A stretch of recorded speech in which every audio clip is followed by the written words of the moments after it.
আসলে মানে ওই আমি বলছি যে দু একজন আপনারা আপনাদের মতন করে যাতে নিয়ে আসেন, কিন্তু আপনারা এত ভালোবাসেন, এত ই করেন, আসলে আমি সত্যি আপনাদের কৃতজ্ঞ যে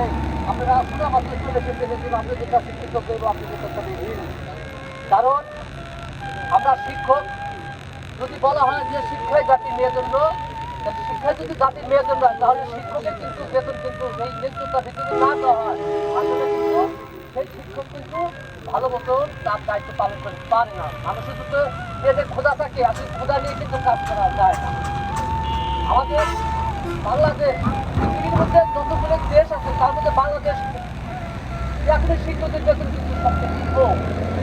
পার্শ্ববর্তী দেশ ভারত, নেপাল, ভুটান এরাও কিন্তু আমাদের থেকে অনেক 3-4 গুণ বেশি। আমাদের শ্রীলঙ্কা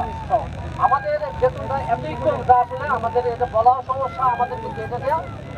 যেহেতু আমাদের যোগ্যতা আছে, যোগ্যতা চাওয়া স্নাতক পাস, একজন সহকারী শিক্ষকের স্নাতক পাস, কিন্তু সে সকাল 9টা থেকে 4:30 পর্যন্ত কিন্তু সে স্কুল কাজ করে এক নাগারে, এবং শুধু 4:30 না, শিক্ষকের কিন্তু সময় নাই, তখন 3-24 শিক্ষার পাশাপাশি যে কোনো প্রোগ্রামে কিন্তু দায়িত্ব পালন করা হয়, নির্বাচন থেকে শুরু করে ভোটার তালিকা তৈরি করা, যে কোনো টিকা দেওয়া, স্বাস্থ্য কৃমিনাশক ট্যাবলেট খাওয়ানোর যত প্রকার সমস্যা আছে, এমনি হোক আর বন্ধ হোক, করোনা হোক, প্রত্যেকটা বিষয় শিক্ষকের ভূমিকা থাকবে। এটা কিন্তু অবশ্যই একটা ভালো দিক, কিন্তু আমাদের এই ভালো দিকটা এই করার জন্য আমাদের যদি মানসিকভাবে যদি ঠিক রাখা হয়, আমাদের যদি যাকে যদি ক্ষুধারা নিবারণ হয়, আমার সন্তানকে যদি একটু মানে ভালো মতো খাওয়াইতে পারি, ভালো একটা একটু খাওয়াইতে পারি, তাদেরকে মানুষের মানুষ করে তুলতে পারি, অবশ্যই কিন্তু আমাদের একটা যৌক্তিক ন্যায্য একটা বেতন পাওয়া দরকার।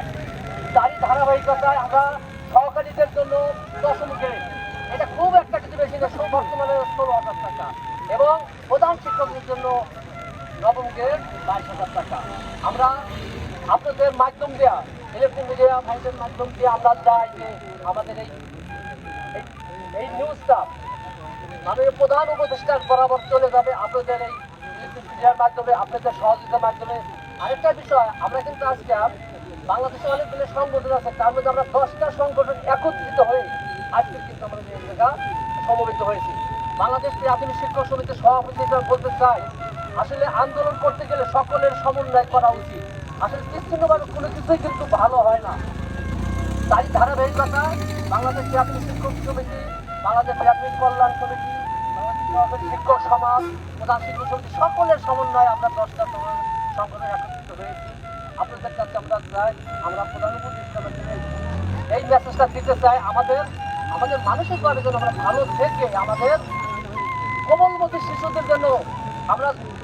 তাদেরকে দায়িত্ব পালন করে তাদেরকে যেন মানুষের মতো মানুষ গড়ে তুলতে পারি, তারা যেন বাংলাদেশটা সারা পৃথিবীর মধ্যে তারা নেতৃত্ব দিতে পারে, আমাদের সেই যোগ্যতা এবং আমাদের সেই বেতন